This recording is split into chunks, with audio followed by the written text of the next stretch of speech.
Doctor. Sí, sí, Muy se ve. bien. Entonces, esto lo estuvieron viendo ayer con el doctor Argüelles. Vamos a dar un repaso. Como es la introducción, generalmente los dos insistimos mucho en este punto, porque es como la base de todo lo que sigue, ¿no? Y estamos en la idea de que lo más importante del curso es comprender la exploración neurológica. Entonces, el punto para nosotros es ese, ¿no? Y independientemente hablaremos de las enfermedades principales. El tiempo es muy corto del curso, ¿no? Pero hablaremos de las enfermedades principales, sobre todo dolores de cabeza, epilepsia, traumas, ¿no? Sí lo vamos a ver. Entonces, introduciéndonos al tema después del contexto Recording in histórico, progress. la historia clínica neurológica. Dejen, de todas formas, estas clases se las voy a pasar, ¿eh? Se las mando. El archivo, ¿no? Esto lo estuvieron viendo ayer, ¿no? Con el doctor Argüelles. ¿Estoy en lo correcto? Sí, doctor.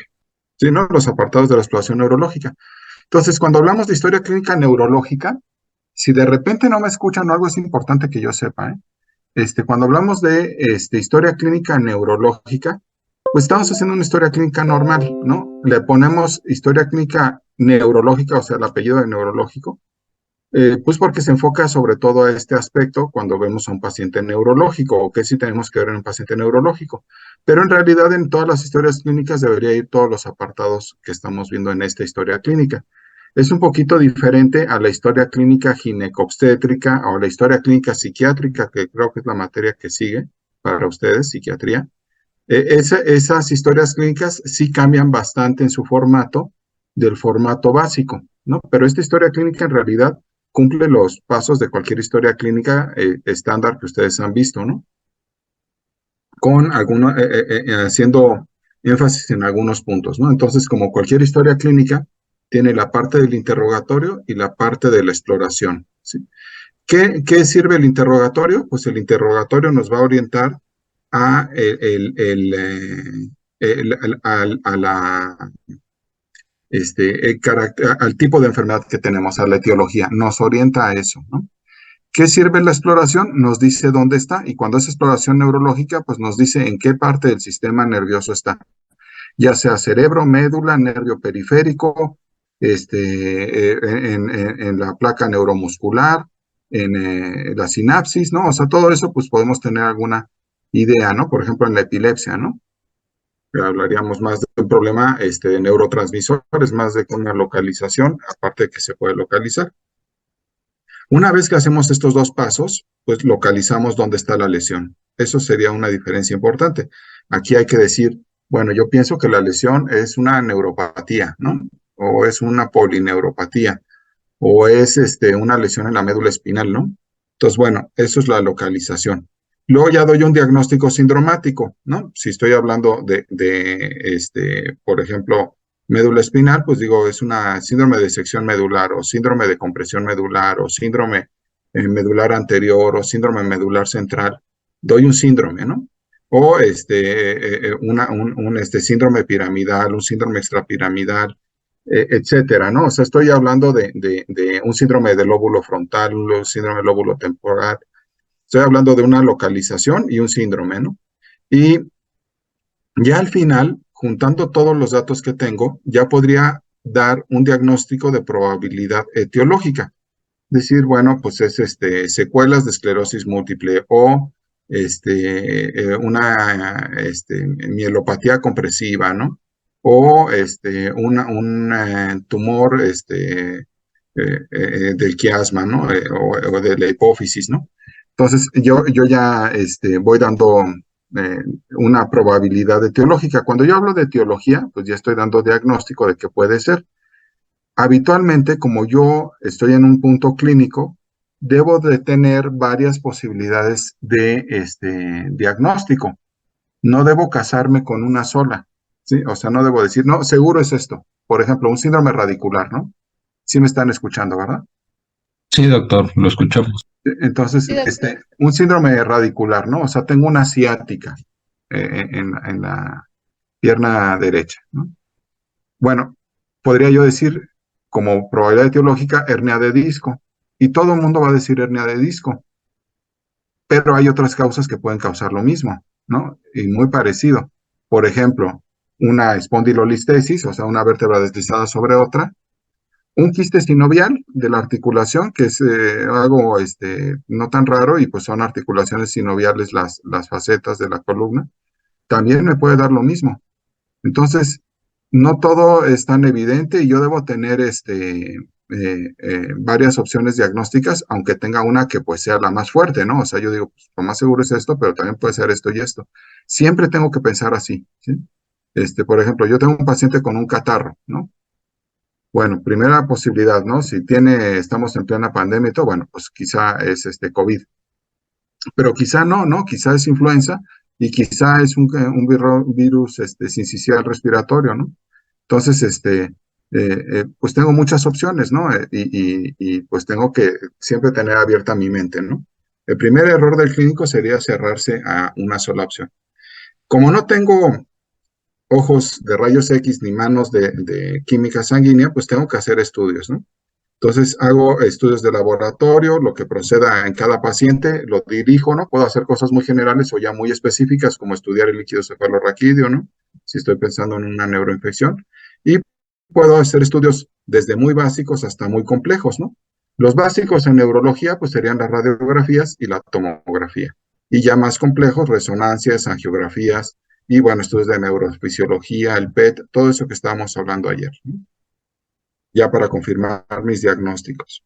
Una resonancia llega a tener tal capacidad diagnóstica que a veces puede ser el estudio suficiente, o sea, no necesito ya hacerle un estudio histopatológico o una biopsia, ¿no? A veces me puede decir qué es, ¿no? Esto ustedes lo conocen, lo vamos a ver muy rápido, ¿no? El interrogatorio me da la probabilidad de la etiología de la enfermedad. ¿Y qué es lo más importante aquí? La edad y sexo. ¿Sí? No es lo mismo un dolor de cabeza en un niño de 5 años que en un señor de 50, ¿no? Cambia la etiología. No es lo mismo en una mujer que en un hombre. Entonces, aquí sí tenemos que tomar en cuenta esto. Y claro, todo lo que entra en la ficha de identidad, ¿no? El lugar de residencia, etcétera, ¿no? Es importante, ¿no? Los antecedentes, pues claro que son importantes, ¿no? Sobre todo si hay antecedentes de enfermedades neurológicas o de infartos, o, por ejemplo, yo tengo un paciente que ya con de 60 años con una hemiplegia súbita, ¿sí? Y resulta que toda su familia ha tenido antecedentes de infarto al miocardio. ¿Qué pensarían ustedes? Igual va a tener el infarto al miocardio. Pero llega con una hemiplegia, o sea, está paralizado la mitad del cuerpo, así llegó. Pero interrogándole, dice, no, es que toda la familia ha tenido infartos al corazón, no es el primero que tiene un evento ¿Un EBC? neurológico. Pensaría un EBC, pero ¿qué le ven de igual? A lo mejor tiene O un sea, síndrome Es de el Pérez. antecedentes de hacer trombosis. Ajá, tiene como una sería esa, ¿no? Que tenga una enfermedad que haga hipercoagulabilidad, ¿no? No sé, un síndrome antifosfolípidos, alguna cosa así. Pero otra, más fácil, algo menos complicado y más común, fibrilación auricular. ¿no? No, no, les digo, ha tenido su familia, prácticamente todos los hombres han tenido infartos y muchos han muerto alrededor de los 50, 60. No más que esa persona en particular tuvo un infarto cerebral. Una enfermedad Su arterial. estilo de ¿Alguna vida. problema en la coagulación? Pues sí, no, bueno, estamos pensando que tiene una trombosis, ¿no? Pero, ¿qué es un infarto? ¿Qué lo causa? ¿La oclusión de qué? Un infarto al miocardio. Que sea hipertenso. Digamos que sí eran hipertensos todos. Pero, ¿qué pasa que Es la un oclusión de infarto? uno de los vasos. ¿Pero por qué? Por una desestabilización de la placa de ateroma. Y sí, ¿qué forma la placa de ateroma? Colesterol, bueno, sí. Exacto, ¿no? El El colesterol. colesterol, aumento de colesterol. Sí, y las arterias que van al cerebro son sensibles a eso. Sí, sobre todo la carótida, Claro, ¿no? ¿no? Claro, ¿no? Entonces, aquí estamos hablando de que es muy probable que sea una familia con dislipidemia, ¿no? O sea, que tengan problemas de colesterol todos. Unos les dio infarto al miocardio y pues otros, si yo tengo enfermas las arterias de coronarias, muy seguramente tengo enfermas las arterias cerebrales, ¿sí? Nada más a esta persona en particular le tocó primero el infarto cerebral. Sí, sí les queda claro el concepto, ¿no? O sea, en los antecedentes es interesante de repente ese tipo de conceptos, ¿no? O sea, si me dicen es que toda la familia ha tenido, no todo, muchos, ¿no? Infartos a miocardio. Muchos han incluso muerto, ¿no? Pues a lo mejor Doctor, esas entonces personas también traen podemos la esperar, dislipidemia. ¿Cómo? también podemos esperar de una familia con dislipidemias una embolia pulmonar, por ejemplo. Puede dar muchas cosas, ¿no? Pero embolia pulmonar en particular es más complejo, ¿no? Porque hablaríamos de otro tipo de problema, una trombosis venosa, ¿no? Que libera un coágulo o alguna otra cosa, ¿no? No hay nada que les pueda yo decir absolutamente que no, pero pues es menos probable, ¿no? Una tromboembolia pulmonar, ¿no? Sí. Muy bien, entonces los antecedentes nada más es por ponerles un ejemplo, ¿no? Cómo hay que ir sospechando las cosas. Este, el padecimiento actual. Ayer cuando hicimos la práctica clínica, pues hicimos un poquito de desorden, ¿no? Pues era nuestra primera historia clínica y pues tanto antecedentes como todo iba, como que hicimos una ensalada, ¿no? Pero finalmente llegamos a un diagnóstico. Se facilitaría mucho si pensamos de esta forma, ¿no? O sea, cuando llega el paciente, llega con el estado actual. Pero yo le voy a preguntar también cómo empezó la enfermedad y cómo ha evolucionado. Y si lo divido en estos apartados, pues como que me va dando un panorama un poco más claro, ¿no? Porque en el momento actual, caso de ayer, por ejemplo, dolor de cabeza todo el tiempo, pero tenía antecedentes de no haber tenido dolores de esa forma, que eran más espaciados y que poco a poco en la evolución fue exacerbándose y fue introduciendo medicamentos, ¿no? Entonces, el cuadro clínico hubiera sido más fácil llegar al diagnóstico si seguíamos estos pasos, ¿no? Entonces, el padecimiento actual siempre lleva inicio, evolución y estado actual. Siempre cuando interrogamos empezamos por el estado actual y luego me regreso al inicio y cómo ha evolucionado, ¿no? E insistirle mucho al paciente cuándo empezó, cómo empezó.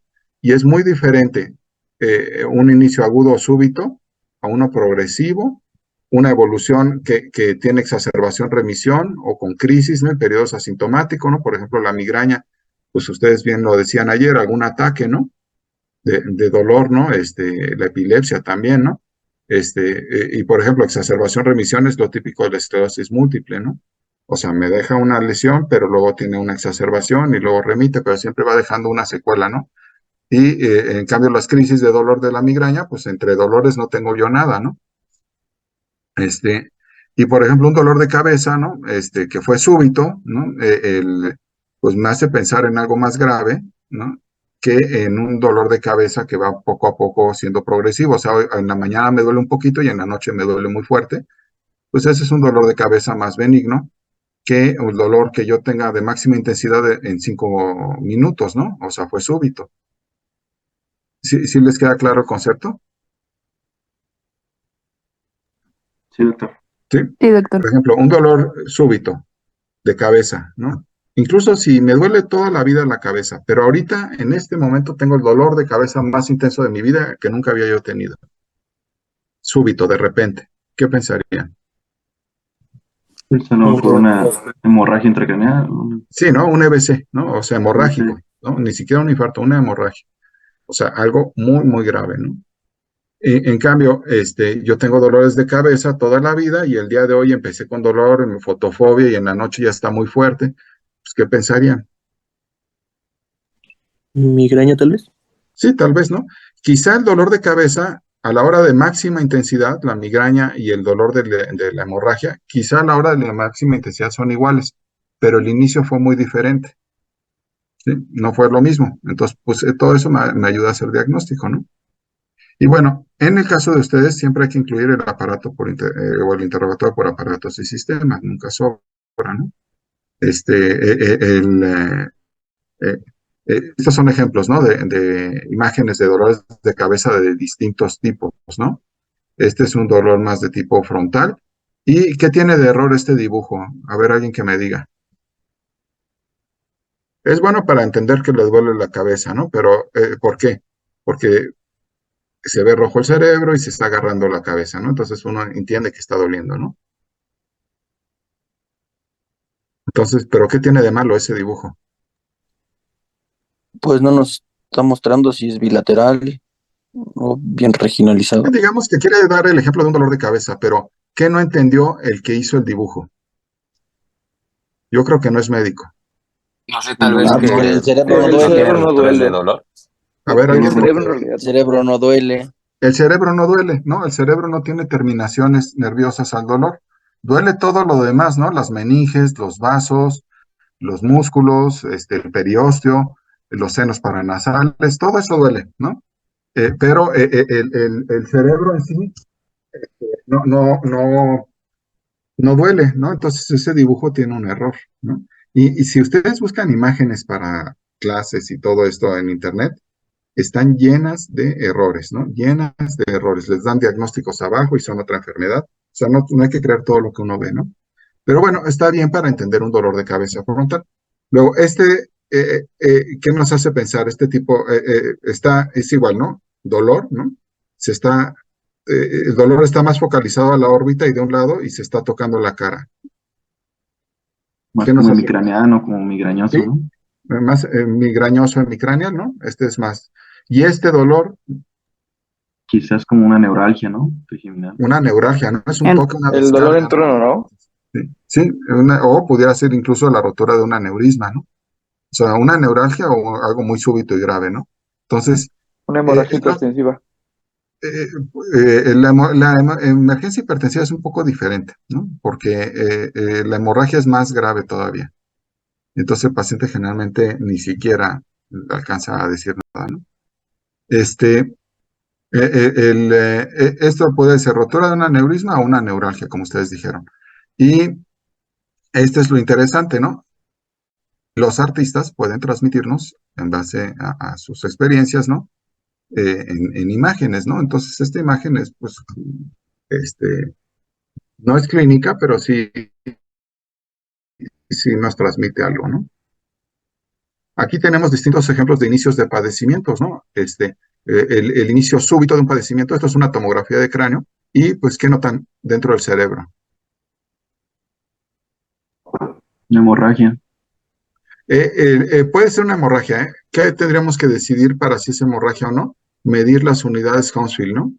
Cuando yo mido las unidades Hounsfield, yo puedo saber si esto tiene una densidad de hueso o una densidad de sangre, ¿sí? Entonces, si dice hemorragia, pues se las puedo pasar por buena, pero esto es hueso, ¿sí? Incluso se ven aquí el trayecto, ¿no? Y vean el hematoma que tiene por fuera, el chipote, ¿no? El hematoma subgaleal, ¿sí? Y aquí vean cómo hay una lesión. En esta ventana, ustedes saben que la tomografía tiene ventanas, pues en esta ventana es una ventana de parénquima. Entonces,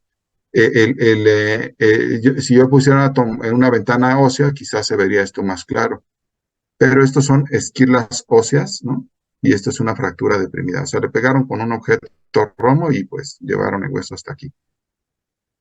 Un martillo, un desarmador, ¿no? Es grave, pues sí, ¿no?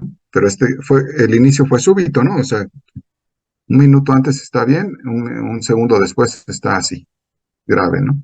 Este es una resonancia con contraste, como yo les decía ayer, y pues aquí ustedes están viendo lo que marca, ¿no? ¿Qué marca?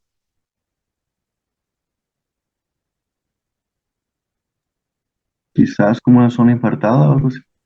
No, esto capta contraste, ¿sí? Y ocupa volumen y mide 5.6 centímetros. Vean cómo no es tan grande todo. De aquí a aquí tenemos 10 centímetros, ¿no? Entonces, es muy grande, ¿no? Es el tamaño de una lima, no les digo una naranja, pero una lima. ¿Un tumor? Es un tumor, ¿no? Es un tumor, es un meningioma, ¿no? Y esta paciente llegó a consulta por demencia, no llegó a consulta por dolor de cabeza. Y bueno, en la exploración se encuentra que tiene una hemianopsia y aparte el deterioro clínico, ¿no? Le hacemos resonancia y pues resulta que es el tumor que tiene tanto efecto de masa que no permitía el funcionamiento adecuado cognitivo, ¿no? Se operó del tumor, no recupera la parte de la hemianopsia, esa pues era imposible que la recuperara, pero sí se recuperó de la parte cognitiva, o sea, volvió a ser la de antes. Entonces, bueno, este inicio pues fue poco a poco, ¿no? Este tumor, para que llegara a este tamaño, es un meningioma, les digo. Para que llegara a este tamaño, tuvo que pasar 10 años, ¿no? Y en este caso, lo que estamos viendo es otra resonancia en un corte coronal, este es un corte sagital, y coronal, y en este es un corte axial, y estamos viendo muy dilatados los ventrículos. Este es un paciente con hidrocefalia, ¿no? La evolución es un poco más rápida, ¿no? O sea, este es agudo, este es meses, años, y este es en meses, ¿no? Semanas a meses. ¿De acuerdo? Cierto. Sí. Aquí tiene lo que ustedes decían, ¿no? Esta es tomografía.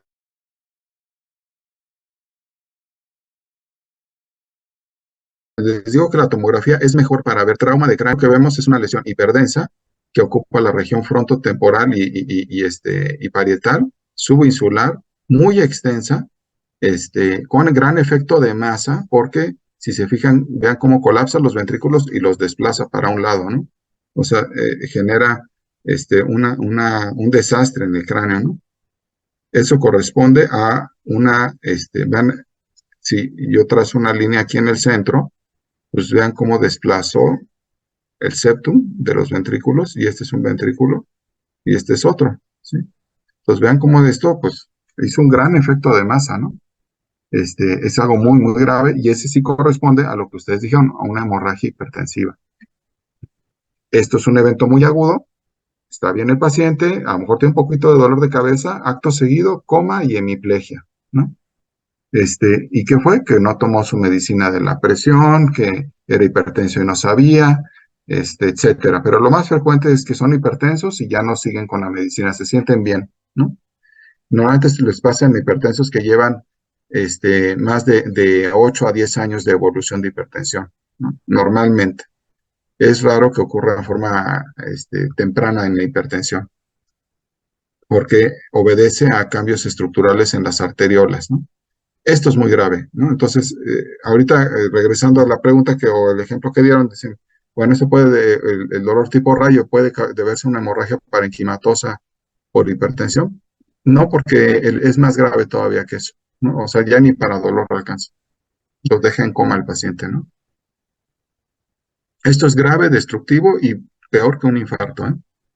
Y bueno, en este caso es una resonancia magnética, y veamos que estamos en el rodete del cuerpo calloso, y vemos una lesión aquí que capta contraste, esto es con medio de contraste, ¿no? Que va de lado a lado, ¿no? O sea, pasa de derecha a izquierda, ¿no? Va de un lado al otro. Sí, está central ahí. Este es el tercer ventrículo. ¿Sí? ¿Qué piensan que es? Otro tumor, ¿no? ¿Un qué? ¿Es otro tumor? Es un tumor también. Vean cómo tiene mucho puntillo por dentro, son todos los vasos que tiene, son su circulación, es un tumor muy vascularizado. Corresponde a un glioblastoma, ¿sí? Ya no, en este paciente, lo veo yo, llega a consulta igual por un deterioro cognitivo, ¿no? Una gente muy brillante, que cantaba en varios idiomas, que hacía lecturas, o sea, era ya una persona mayor, ¿no? De 70 años. Y de repente el síntoma que él reconoce o que por el que viene a consulta es porque deja de tener la capacidad de reconocer su calle. Ya le dicen, es que estamos en la calle y todo, y él sabe que está ahí, pero no la reconoce, ¿no? Y así empieza a tener errores de que no reconoce lugares. Lo demás le sigue funcionando relativamente bien, ¿no? Esto sucede porque este tumor creció y afectó las fibras de asociación visual, ¿sí? De las regiones occipitales. La corteza visual primaria está aquí. Ahí es donde vemos, ¿no? Esta es la cisura calcarina, ¿sí? Ahí es donde vemos. Pero el reconocer lo que se ve está en áreas adyacentes, en las cortezas de asociación, y tienen que estar conectadas. Entonces, él podía reconocer cosas, ¿no? A su esposa, a su hija, pero no la calle. Y eso era porque estaba afectada a estas fibras, ¿no? Fue el síntoma inicial, ¿no? Ya de ahí, pues, empezó un gran deterioro. Y la resonancia, les digo, tiene tal capacidad de diagnóstico, o sea, esta no es la única imagen que tenía, que después de que lo vi yo, pues le dije, esto es un tumor, es muy grave, para mí es incurable, es inbiopsiable, etcétera. Se fue todavía al ISSSTE, ¿no? Pues para para atención, ¿no? Porque tenía ISSSTE. Y ahí le dijeron lo mismo, ya ni siquiera decidieron operarlo, lo mandaron directo a radioterapia. Gracias a la resonancia, el diagnóstico ya estaba hecho de glioblastoma multiforme por las características de imagen del tumor. No necesito patología ni nada. Ya, sí, ¿y para qué ponerlo en una? El tumor es incurable, ya lo sabemos médicamente. Si lo opero, simplemente le voy a dejar mucho más secuela que la que ya está teniendo por el tumor. Entonces lo mandaron a radioterapia. La radioterapia reduce la evolución del tumor en 6 meses, pero 6 meses fue lo que pasó con él. Vivió un año y falleció. ¿Vamos bien? Sí, doctor. Cierto. Entonces, bueno, luego pasamos a la parte de la exploración física, ¿no? La exploración física no nos dice la etiología, nos dice, dejen ver lo de mi conexión de internet. ¿Sí me ven bien ustedes? Sí, lo vemos bien, nada más que a la hora de hablar se le trabó un poquito. A ver, déjenme, voy a salir un momentito y ahorita me reconecto.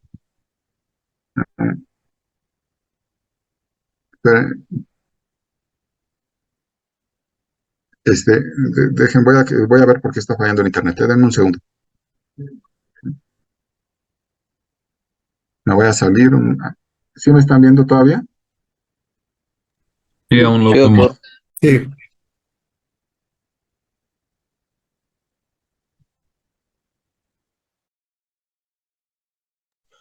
Es tu internet, Axel. ¿Cómo? Sí, bueno. ¿Me escuchan? Sí, Ok, ¿mejoró? Bueno, ahorita me dicen. Entonces, estamos en la parte de la exploración. ¿Sí me escuchan? Sí, doctor. Sí, ok. Les digo, esto, la localización, no nos dice el diagnóstico, pero sí nos dice dónde está la lesión. Y como cualquier exploración, empezamos desde el hábitus exterior y signos vitales. Desde aquí ya es exploración neurológica. ¿Sí? Desde que vemos un paciente o ustedes ven a alguien en la calle, ya saben que tiene algo neurológico, ¿no? Lo han visto en el metro, en el camión, en la calle, ¿no? Pero sigue los mismos pasos de cualquier exploración, ¿no? Hábitus exterior es lo primero que vemos, signos vitales, exploración por segmentos, y luego los apartados de la exploración neurológica propiamente, ¿no? Que son 5 apartados: funciones mentales superiores, pares craneales, sistema motor, sistema sensitivo y sistema vestíbulo-cerebeloso. Y al último podemos poner la marcha, que prácticamente nos integra todo, ¿no? O sea, la marcha es un gran integrador de todas las funciones. Entonces, pues siempre es un aspecto importante. Muchas veces lo vemos desde el hábitus exterior. Estos apartados no son para facilitar la comprensión y el estudio del sistema nervioso, pero yo no lo puedo separar uno del otro, ¿no? O sea, es difícil separar las funciones mentales superiores del reconocimiento de olores, ¿no? Pues es finalmente un aprendizaje, ¿no? O el gesticular en la cara del sistema motor y del sensitivo. O sea, todo va junto, ¿no? Pero lo separamos para facilitar un poquito la semiología. El hábitus exterior, muy importante, lo han visto hasta el cansancio, ¿no? Sus clases de semiología, ¿no? El aprenderlo debe llevar habitualmente un orden, ¿no? Porque es más fácil si yo llevo un orden que si lo digo en desorden. Entonces, cuando yo veo a un paciente, ¿no? Lo primero que veo cuando entra al consultorio, yo llego al consultorio y está ahí esperándome, es pues el sexo aparente, ¿no? La edad aparente, la facies que tiene y dependiendo, pues si lo estoy viendo en una cama de hospital o si lo estoy viendo ahí sentado, pues todo eso es importante. Luego, constitución, conformación, ¿no? La constitución, si es medio, si es robusto, etcétera. Si está bien o mal conformado, ¿no? Si tiene alguna deformidad. Si está íntegro, ¿no? Si le falta algún segmento, ¿no? La posición que tiene, si está en una posición libremente escogida o forzada, ¿no? Y si es forzada, si es por algún aparato o si está en alguna contractura muscular intensa, ¿no? En una forzada activa. Luego le voy a preguntar dónde está, ¿no? Lo primero, ¿no? Y ahí ya estoy interrogando funciones mentales superiores, ¿no? Habitualmente primero tiempo, lugar y persona, ¿no? Y si tiene ruidos, olores o movimientos anormales, ¿no? Por ejemplo, tiene algún temblor, alguna cosa. Pues. Y también si puedo, veo si, su marcha y su apariencia, ¿no? Entonces, todo esto es el hábitus exterior. Y habitualmente, pues yo lo deben describir en este orden, ¿no? Es importante. Entonces, dentro del hábitus exterior, ¿no? Entonces, le digo sexo, edad aparente, y luego, pues lo que vemos es la cara, ¿no? La facies. De las facies hay una cantidad enorme. En cada apartado, pues vemos distintas facies, ¿no? Digo, en cada especialidad, ¿no? Y por ejemplo, estas tres facies que están aquí, ¿no? Estas tres, sí me están escuchando, ¿verdad? Sí, doctor. Sí.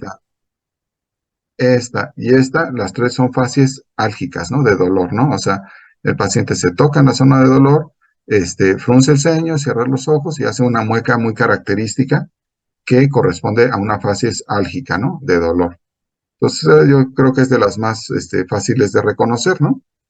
Aquí tenemos, por ejemplo, rasgos acromegálicos, ¿no? Sería una facies acromegálica. Vemos mucha gente así en la calle, ¿no?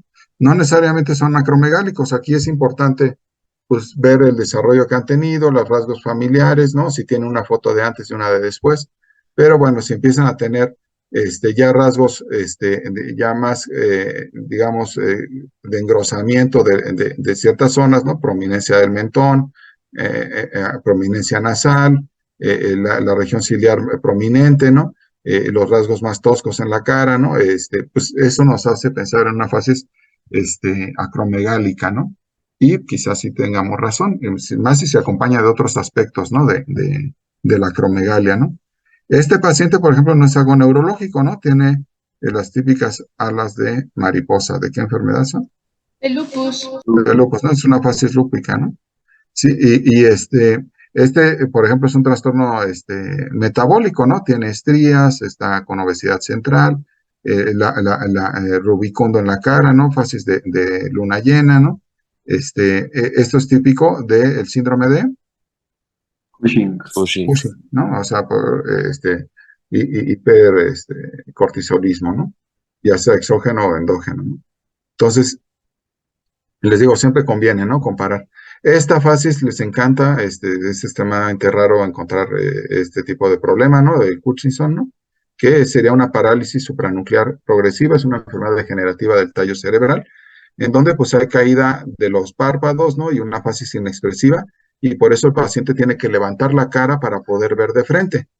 Se parece mucho a la facies miasténica, ¿no? En los cuadros de miastenia gravis, que ustedes saben que es una enfermedad que causa debilidad muscular, debido a la falla en la placa neuromuscular, ¿no? Por acetilcolina, ¿no?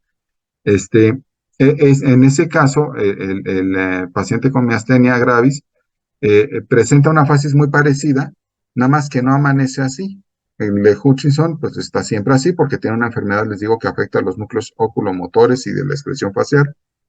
En cambio, en el que se llama parálisis supranuclear progresiva.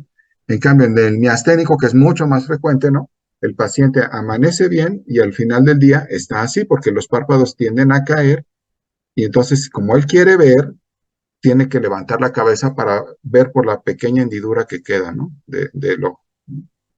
Entonces, ve de esta forma hacia arriba, ¿no? Entonces, la facies miasténica se parece mucho a esta. Sí, por ejemplo, esta facies, ¿no? Y les quiero decir que cuando busqué todas estas fotos, ¿no? Para tratar de ponerles ejemplos, ¿no? Cada curso tratamos de enriquecer las clases, ¿no? Entonces, pues, siempre tratamos de, sobre la base que teníamos, poner más imágenes, hacerla más didáctica, ¿no? En este caso, las facies que ustedes pueden encontrar en Internet, están llenas de errores, llenas, ¿no? O sea, pueden ponerle a una facies mongoloide que corresponde a una parálisis facial y cosas de ese tipo, ¿no? Entonces, cuesta mucho trabajo, ¿no? Encontrar las caras reales, ¿no? Y bueno, la facies hipomímica, ¿no? O inexpresiva, pues se acompaña de disminución de los rasgos de expresión, ¿no? Se ve menos marcado los rasgos, los ojos muy abiertos, disminución del parpadeo y les digo, pues una falta de expresión facial ante emociones, ¿no? Eso es típico de qué enfermedad. Parkinson. El Parkinson, ¿no? Y también la piel se puede ver grasosa, ¿no? Entonces el Parkinson da esa fase inexpresiva, ¿no? Y en este caso, pues si dividimos la cara en dos, y les digo, hay muchas otras. ¿Qué nos llama mucho la atención en este paciente? Bueno, en este dibujo. Vean, este ojo está más abierto que el otro, ¿sí? Ve, está el surco nasogeniano, de este lado está borrado, aquí se ve muy bien, pero de este lado no se ve, ¿sí? Las líneas de expresión frontal, aquí no se ven, y la comisura labial está desviada al lado contralateral. Entonces esto corresponde a una Parálisis facial periférica, ¿no? periférica, ¿sí? O sea, parálisis facial periférica, que no es lo mismo que la parálisis facial central. La parálisis facial central nada más me afectaría la parte inferior de la cara, todo esto se vería igual. Aquí disminuye el parpadeo, disminuye del lado afectado nada más, el ojo se ve más grande porque predomina el elevador del párpado sobre el orbicular, se desvía la comisura hacia el lado sano. No hay que confundir, o sea, uno va a creer que la parálisis facial es del lado que se fue la boca y es más bien del otro lado, o sea, el lado sano está dominando, ¿no? Entonces, en ese caso sería del lado izquierdo la parálisis facial. ¿Sí? Y esto es algo común, ¿eh? O sea, y es periférica, es en el nervio. Muy diferente, les digo, a la parálisis facial central. Y bueno, posición y actitud, ¿no? Yo ya les decía que puede haber posiciones libremente escogidas o forzadas activas o forzadas pasivas, ¿no? Las forzadas pasivas, pues bueno, es cuando tenemos algo que inmoviliza, ¿no?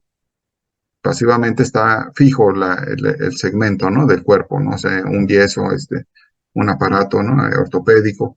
Eso es una posición forzada pasiva. Y forzada activa, pues distintas contracturas, ¿no? Que podemos ver en distintas lesiones cerebrales, ¿no?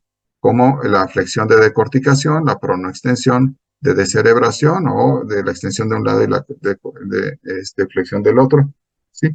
O estas posturas, ¿no? Que eh, pues forman un arco y que corresponden a enfermedades como el tétanos o la meningitis, ¿no? Que se conocen como opistótonos, ¿no? En donde la contractura de todos los músculos del dorso es una contractura antiálgica, que, tratando de controlar el dolor, es tan intensa, ¿no? Desde la musculatura cervical hasta los pies, que genera esta postura en arco que llamamos opistótonos, que los opistótonos pues pueden ser una variante de estas contracturas por irritación meningia o por tétanos, ¿no? Las meningitis también pueden dar esto, ¿no? Y el tétanos, desde luego, por las contracturas que genera. Pero si el paciente está contracturado para un lado, le decimos pleurostótonos. Si está rígido, fijo, nada más le decimos ortostótonos, ¿no? Y si está hacia adelante, ortostótonos, ¿no? Prostótonos. Entonces, dependiendo la posición puede variar un poco el nombre, ¿no? No siempre la contractura es de esta forma, ¿no? Pero hay una contractura. Los tipos de marcha.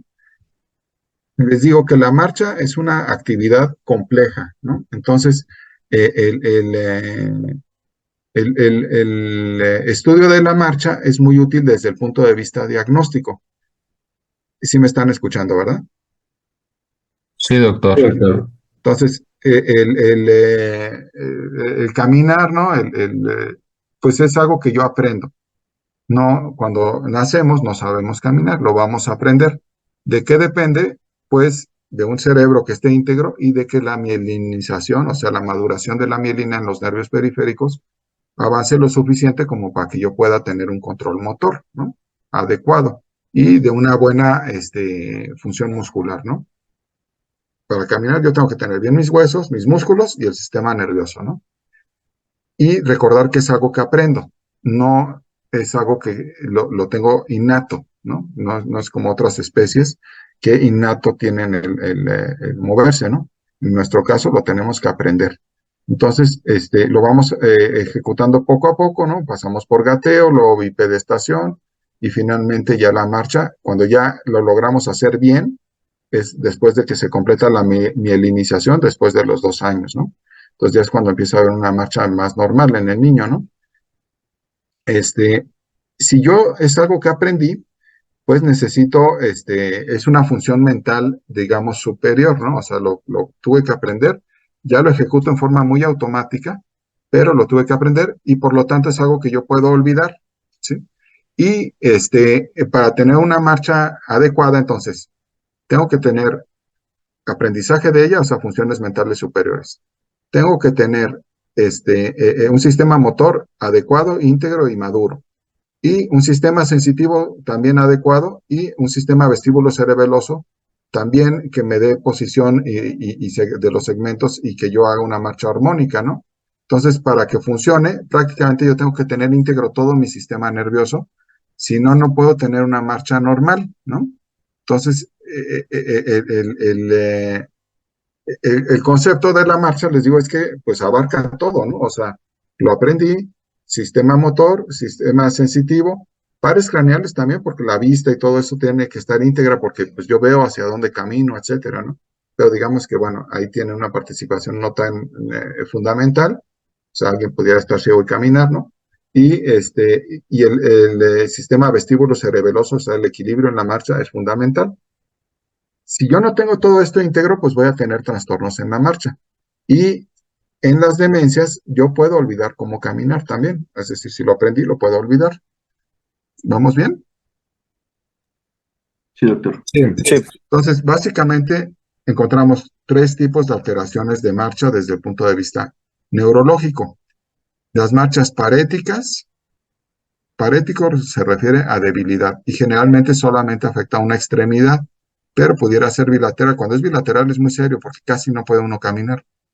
Pero cuando es una sola extremidad, es más evidente la marcha parética, ¿no? Entonces, cuando yo tengo afectado el músculo, por ejemplo, el tibial anterior que me eleva el pie, cuando ya el paciente da el paso, trata de caminar, tiene que levantar toda la pierna porque el pie no se levanta. Cuando yo camino, el pie normalmente hace esto hacia arriba, pero cuando no, cuando tengo afectado esto en la marcha parética, pues el pie sigue péndulo, sigue caído y tiene que levantar mucho la extremidad para no pegar y caerse. Y luego lo deja caer bruscamente, ¿no? Lo deja caer al piso. Entonces así son los pasos. Esta pierna está bien y está mal. La levanta mucho, ya da un paso, da el siguiente y así está dando pasos muy sonoros y muy bruscos, ¿no? Esta es la marcha parética típica o de estepaje. Luego tenemos la marcha espástica. Parética es débil. La espástica se refiere a una marcha donde hay una contractura muscular y la extremidad está rígida.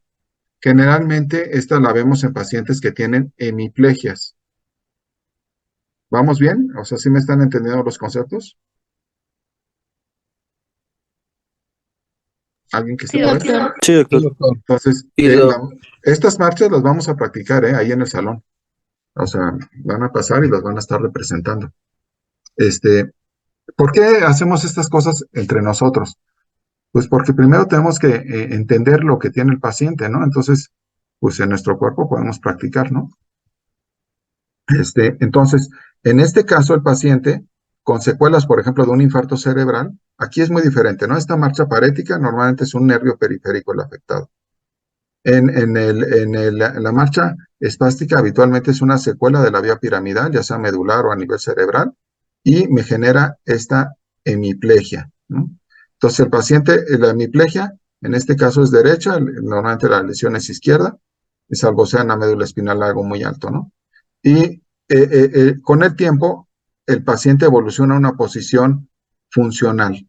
Es decir, el cuerpo como que tiene esa característica, dice, bueno, ya no me va a servir esta extremidad porque ya el cerebro lo se lesionó. Pero si yo tuviera una secuela, ¿no? Donde sí me alcanzan a ver, ¿verdad? Donde el brazo quedara contracturado de esta forma, pues me sería muy difícil hacer actividades. Es mucho más fisiológico tenerlo contracturado de esta forma, ¿sí? Entonces, no sé si me alcanzaron a ver. Entonces, el punto es que si está contracturado así, es más funcional que si estuviera extendido o si estuviera flácido. Y pasa lo mismo con la pierna. La pierna no se contractura en flexión, se contractura en extensión. Y el brazo se contractura en flexión. De tal forma que en el paciente hemipléjico crónico, ¿no? Tiene una hemiplegia espástica del lado de la lesión. Vamos a quitar las marcas para poder seguir, ¿no? Entonces, cuando quiere caminar, esta pierna no se puede flexionar y tiene que hacer un movimiento como de elipse, ¿no? Por eso le decimos marcha helicópoda, ¿sí? Entonces, se apoya con un bastón de lado sano, ¿no? Esta pierna es como otro poste, ¿no? Porque no la puede flexionar, la lleva hacia adelante, pero para llevarla hacia adelante no puede dar un paso moviéndola hacia adelante, la tiene que girar, llega a su punto donde quiere y luego ya da el otro paso. Y así se está moviendo. Entonces, esa es la marcha típica espástica o helicópoda. ¿Sí? ¿Alguien que esté por ahí? Sí, doctor. Sí, doctor. Sí, Sí, doctor. sí. Ahora, esos son los dos tipos principales de marcha, ¿eh? Se las tienen que saber porque las ven en el metro, las ven en todos lados. Y la marcha atáxica. Atáxica se está refiriendo a cuestiones de equilibrio, ¿no? O sea, de coordinación de la marcha. Aquí están bien los músculos, no hay espasticidad, no hay debilidad, pero la coordinación falla mucho. Entonces, en este caso de las atáxicas, tenemos básicamente la tabética y la cerebelosa, ¿no? Todavía podríamos hablar de otra más que es la vestibular. La tabética generalmente se refiere a la médula espinal, cordones posteriores. Médula espinal, cordones posteriores, ¿no? Si les dibujo aquí una médula espinal, ¿sí? Y aquí están los cordones posteriores, ¿no? Perdón mi dibujo tan malo, pero acuérdense que en la computadora no es fácil, ¿no? Esta sería la parte anterior. Estos son los cordones posteriores, ¿no? Y estos llevan toda la propiocepción, ¿no? Entonces, si se lesiona ahí, y esto pues surgía mucho en lesiones que llamábamos tabes dorsal, ¿no? Que había una compresión, incluso por sífilis, ¿no? Entonces, de ahí viene el término de marcha tabética, ¿sí? Tabes dorsal y lesión de cordones posteriores, ¿no? Y la marcha cerebelosa, pues el cerebelo es el que coordina toda la marcha, ¿no? Entonces, también la marcha se vuelve muy compleja, ¿no? La tabética no le llega información al cerebelo, y en la cerebelosa el cerebelo no procesa la información, ¿no? ¿Y qué información es la que no llega? La propioceptiva. Entonces, ¿qué hace el paciente? Aumenta la base de sustentación, la amplía. Separa las manos, ¿no? También para ampliar esa base de sustentación. Mira hacia dónde va a caminar porque su cuerpo no le está dando esa información. Entonces él tiene que ver la banqueta, tiene que ver el piso, porque si no va a chocar con todo, ¿no? Porque sus pies no le están dando esa información. Y va a caminar de una forma muy inestable, ¿no? Como dando tumbos de un lado para el otro, con los brazos abiertos, mirando hacia adelante y hacia el piso también para tratar de coordinar la marcha, ¿sí? Como si fuera una marcha tipo no sé si vieron los Monsters, ¿no? De Herman Monster, de ese tipo. ¿Sí? ¿Lo vieron alguna vez? No, ¿verdad? No. No. No. No. Sí, lo dudo mucho. Pero bueno, ese es una marcha tipo Frankenstein, ¿no?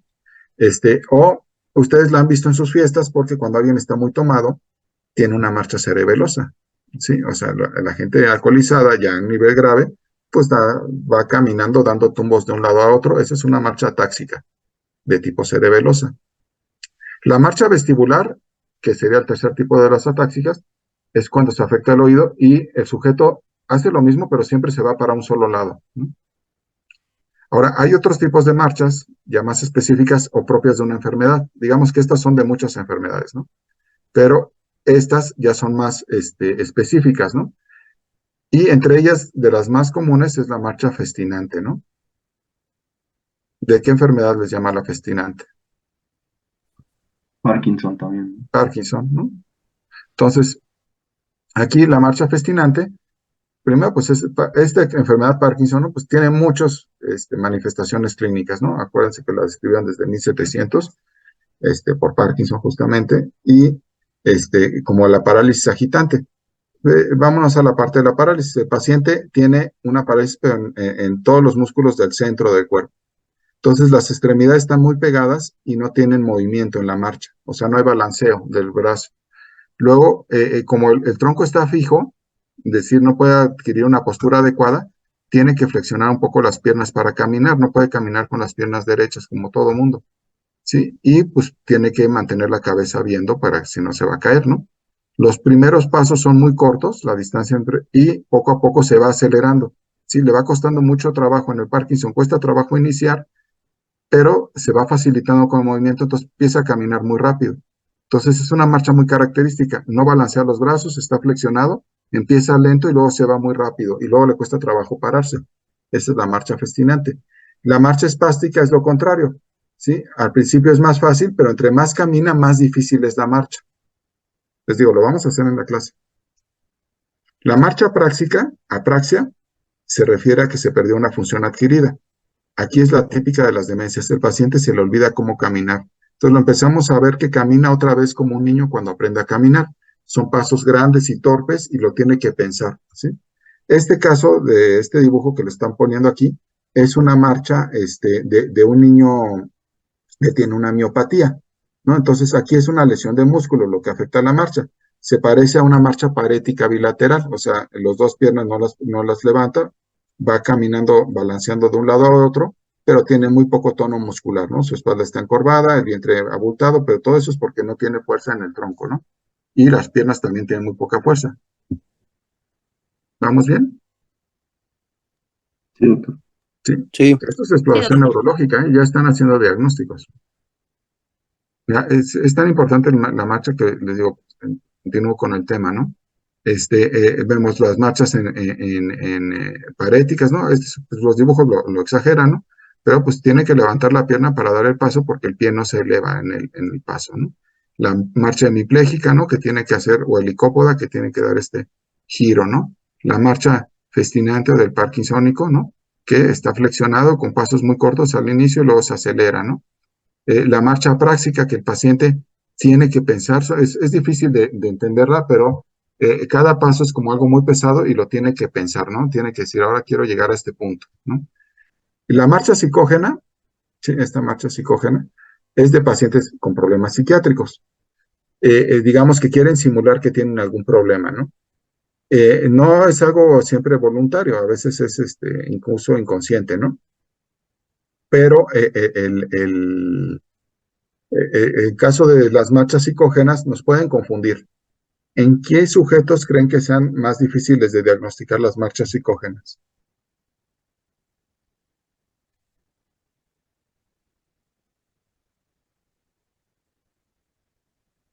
¿En psicópatas o en esquizofrénicos, tal vez? No, en los que tienen conocimiento, puede ser psicópata o esquizofrénico, o sea, muy independientemente, pero el que ya sabe todos estos tipos de marcha, pues pudiera ser una marcha psicógena muy bien imitada a estas, ¿no? El que no tiene idea, pues hace una marcha muy rara, ¿no? Entonces serían algún médico, ¿no? Exacto, los médicos, los estudiantes, etcétera, ¿no? Pueden simular mucho mejor una enfermedad que alguien que no tiene idea, ¿no? Entonces, bueno, las marchas atáxicas, acuérdense, aumentan la base de sustentación, se tambalean, tienen que mirar a dónde caminan, abren los pies, ¿no? Las marchas hemiparéticas, ¿no? El paciente tiene que dar pasos haciendo este movimiento, ¿no? Y está flexionado el brazo en flexión, o sea, y las marchas, digo, esta es la espástica, esta es la parética, ¿no? O sea, aquí está mal el nombre. Y la marcha en este paje, ¿no? Donde hay debilidad del músculo y tiene que elevar mucho la pierna. Y esta es la marcha festinante o del parkinsónico, ¿no? Donde aparte aquí nos están ejemplificando el temblor y los pasos cortos, ¿no? Y la posición, y vean la facies inexpresiva con un poquito de aumento de los surcos en la región frontal, ¿no? Las marchas atáxicas, les dije, pues las más importantes, la cerebral es la atáxica, pero también está la vestibular. Y esta es la típica marcha de ebrio, ¿no? O la marcha de intoxicación etílica, ¿no? Entonces, esa ustedes, si no la han vivido en carne propia, por lo menos sí la han visto en algún momento. ¿Alguien la ha visto? Sí. Sí, ¿no? Son gente que ya coordina muy mal, camina para un lado, y bueno, entre otras cosas, ¿no? Pues descuidan mucho también su aspecto, y tienen muchas otras características por la intoxicación etílica, pero su marcha es típicamente cerebelosa y tambaleante, o es decir, va dando golpes o tumbos de un lado para el otro, ¿no? Ya es una intoxicación alcohólica importante. Para llegar a este grado, pues ya el paciente tomó suficiente alcohol, no nada más para desfrontalizarse, sino para afectar al cerebelo. Entonces ya está en un estado de intoxicación, pues de moderada a severa, ¿no? Si continúa tomando, pues quedará en coma. Les voy a poner un ejemplo de una marcha fascinante, ¿no? Vean cómo el paciente se paraliza en la marcha, ¿no?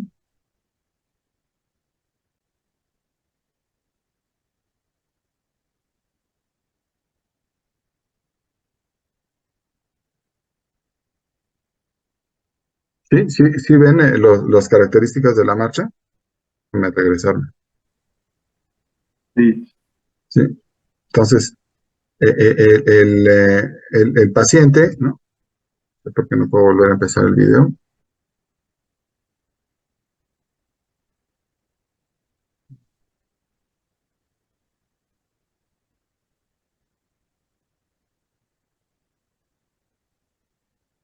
Por algún motivo no me deja regresar el video. Entonces, el paciente, vamos a ponerle pausa. Vean, los pies están muy juntos, las piernas encorvadas. Usa un bastón porque está muy inestable. El tronco está encorvado también, ¿sí? Y los primeros pasos le cuestan mucho trabajo, ¿no? Este paciente tiene un Parkinson donde lo que predominó fue la afección de la marcha. Pobre, ¿eh? Porque de verdad le afectó mucho la marcha. Tiene 80 y tantos años, ¿no? Entonces, vean, y va dando pasos. Ya se le facilita de repente, ¿no? Pero otra vez se paraliza. Otra vez facilita, ¿sí? Y aquí para salir del pasillo le cuesta un trabajo enorme, ¿no? O sea, tiene que como que deslizarse de lado. Vean, ahí se paralizó la marcha, pasos cortos, y acelera la marcha hacia la destinante. Y ya casi es normal, y otra vez se paraliza porque tiene el reto de pasar por la puerta. O sea, desde el punto de vista motor, ¿no? Para él es un reto poder dar la vuelta por la puerta, ¿no? Es casi un impedimento físico, ¿no? O sea, como si hubiera una barrera ahí. Entonces, le va costando trabajo.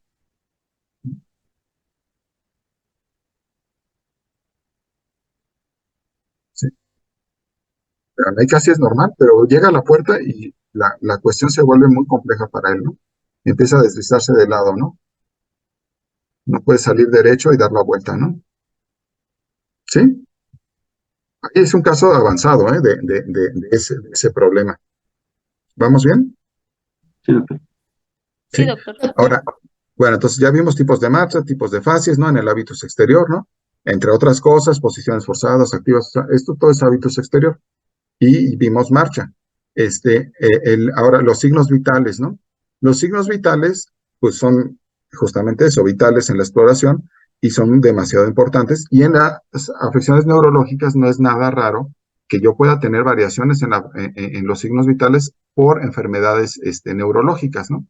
Entonces, ustedes saben que los signos vitales pues corresponden a estos, ¿no? La presión arterial, la frecuencia cardíaca, la respiratoria. Y aquí es interesante ver el patrón respiratorio, ¿no? En cada uno tiene un peso, ¿no? En la exploración neurológica, ¿no? Hay problemas neurológicos que nos pueden subir la presión arterial. Generalmente son muy graves, ¿no? O sea, cuando hay una lesión cerebral que me sube la presión arterial, habitualmente es un problema grave, ¿no? No es lo mismo que la hipertensión arterial sistémica, ¿no? El cerebro pide sangre, ¿no? O sea, la necesita y tiene los centros presores en el nivel del bulbo. Si en algún momento hay isquemia, pues va a generar respuestas adrenérgicas que me suben la presión y la frecuencia cardíaca, ¿no? Y si esta lesión es muy grave, me va a generar caídas de la presión y bradicardias, ¿no? Ahora, el tipo de respiración también requiere integridad del sistema nervioso. El centro respiratorio igual está en la parte ventral lateral del bulbo. La temperatura, pues es controlada por múltiples mecanismos, pero no olvidemos el hipotálamo, tiene mucho que ver con la temperatura. Y luego, bueno, dentro de los signos vitales, bueno, en los últimos años se puso peso y talla. No son signos vitales estos, pero los pusimos aquí porque siempre, por todos los problemas de salud pública que hay, pues tenemos que calcular la desnutrición o la obesidad, ¿no? No necesariamente son vitales, ¿no? Estos eran los 4 originales, ¿no? A ustedes ya no les tocó eso, a ustedes ya les tocó aprenderlo así, o sea que son 6 signos vitales, ¿no? Y bueno, yéndonos, les digo, la presión arterial, la frecuencia cardíaca, todo se puede afectar, pero generalmente son enfermedades graves. Y de aquí hay una triada que se llama triada de Cushing. Le digo, no es lo mismo que la enfermedad de Cushing, pero fue descrito por la misma persona. Y es una triada de hipertensión intracraneal, donde yo voy a encontrar, ¿sí? Como signos vitales alterados en pacientes ya terminales, ¿no? Esto es un paciente agónico. El que tiene triada de Cushing está a punto de fallecer por hipertensión intracraneal. Cuando la presión dentro del cráneo sube tanto que igual a la presión arterial, ya no le llega sangre al cerebro, y es cuando empieza a manifestarse la triada de Cushing, y va a llegar un momento que si no le llega sangre al cerebro, pues el cerebro se muere, ¿no? Entonces, no necesariamente se muere el paciente, se muere el cerebro, ¿no? Finalmente es lo mismo, ¿no? Pero todavía tiene signos vitales. Entonces, lo primero que ocurre en la triada de Cushing, o la triada junta, ¿no? Es la presencia de hipertensión.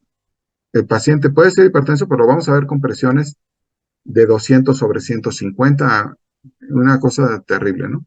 Bradicardia, es decir, que tiene frecuencias cardíacas de 40, de 35, ¿no? Y bradipnea, o sea, la respiración se vuelve lenta, ¿no? Entonces, puede tener alteraciones en la respiración, pero generalmente es por respiración lenta, ¿no?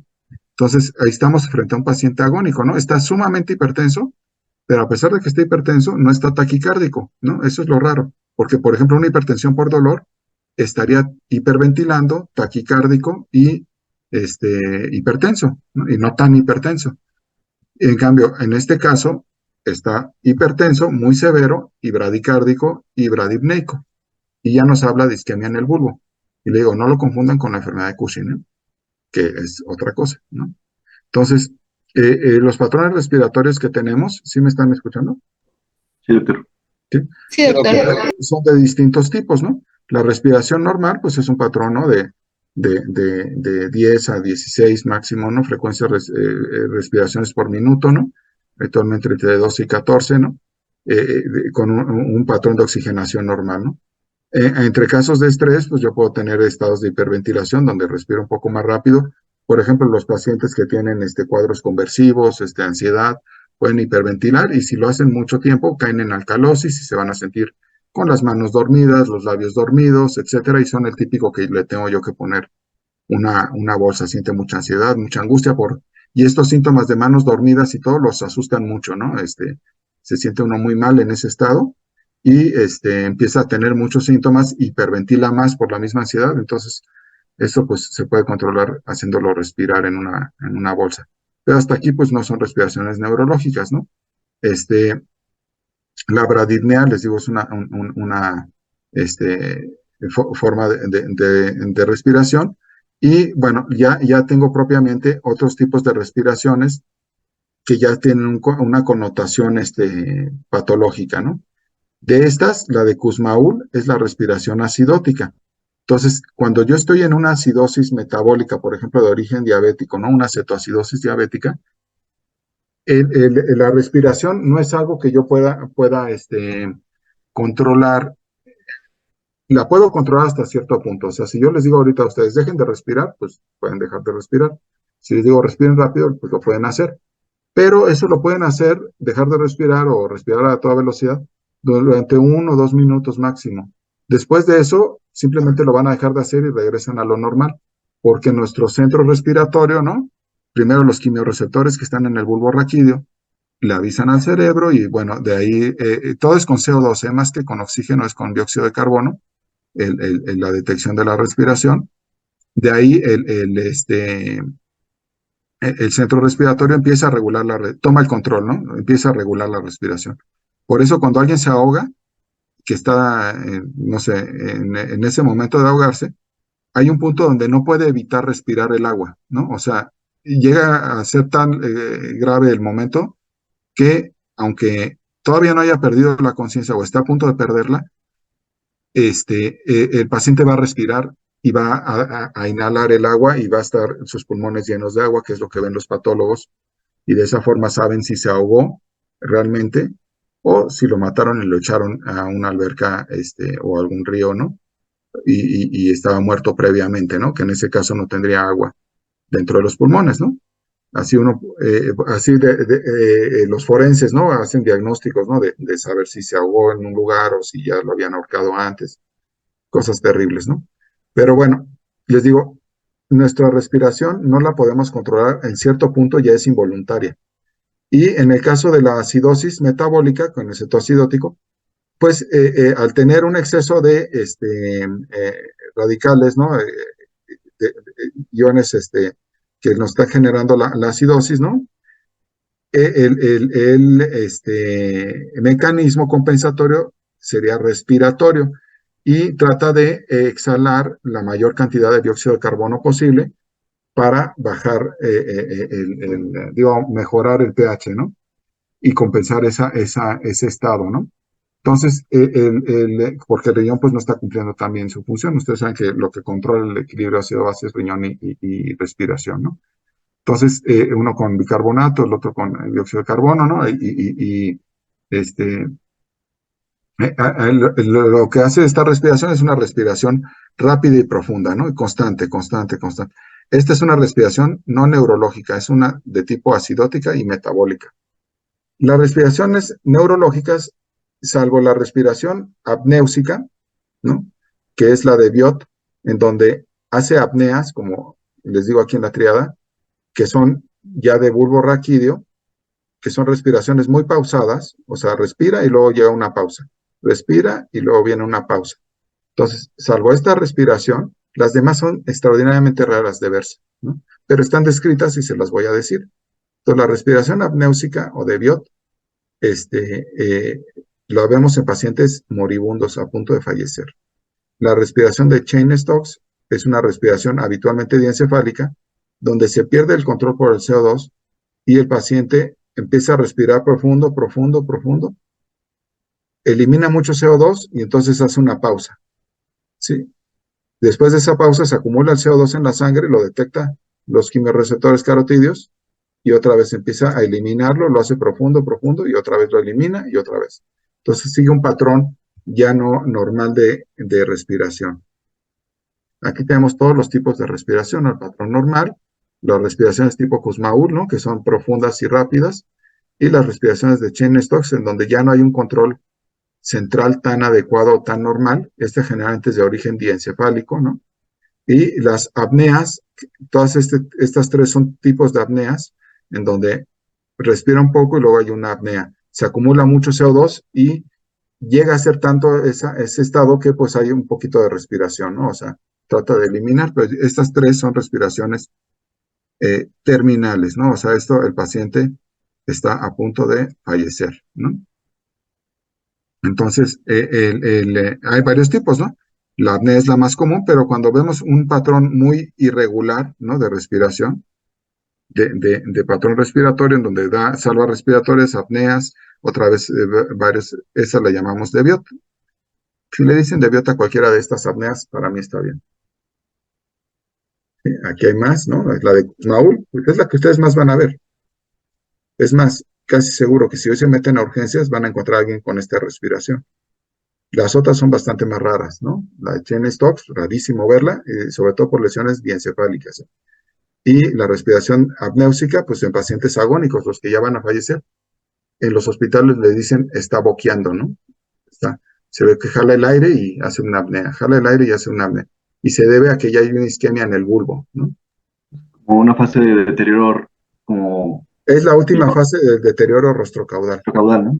Sí, es la última fase de deterioro rostrocaudal cuando ya estamos en la fase vulvar, bulbo raquídeo, que es donde está el centro respiratorio, ¿sí? Entonces ya ese centro ya casi no está funcionando, ¿no? Y está a punto el paciente de fallecer. Y forma parte de la triada de Cushing, ¿sí? Aquí todavía vemos más tipos de respiración. Aquí pueden ver en este libro, ¿no? Que se llama Estupor y Coma, que hay una reedición actualmente y que es un buen libro, los tipos de respiración y dónde estaría la lesión, ¿no? Entonces, el punteo se me pierde. Cuando son lesiones en el diencéfalo, en esta zona, son las lesiones que nos dan la respiración de Cheyne-Stokes. Hay una taquipnea central esta no es igual a la de Kussmaul, es mucho más rápida y se debe a lesiones pontinas sobre todo. Y bueno, las respiraciones apnéusicas, ¿no? Que son todas estas y que ya son más de las zonas bajas del tallo cerebral, ¿no? Entonces, yo creo que aquí lo dejamos, ¿no? Para continuar luego, mañana con esto. Y recuerden que vamos a practicar todas estas clases, ¿no? Ya no falta mucho de esta clase y seguiríamos con sistema motor y después funciones mentales superiores. Si nos regresamos a cómo van los apartados, ¿no? de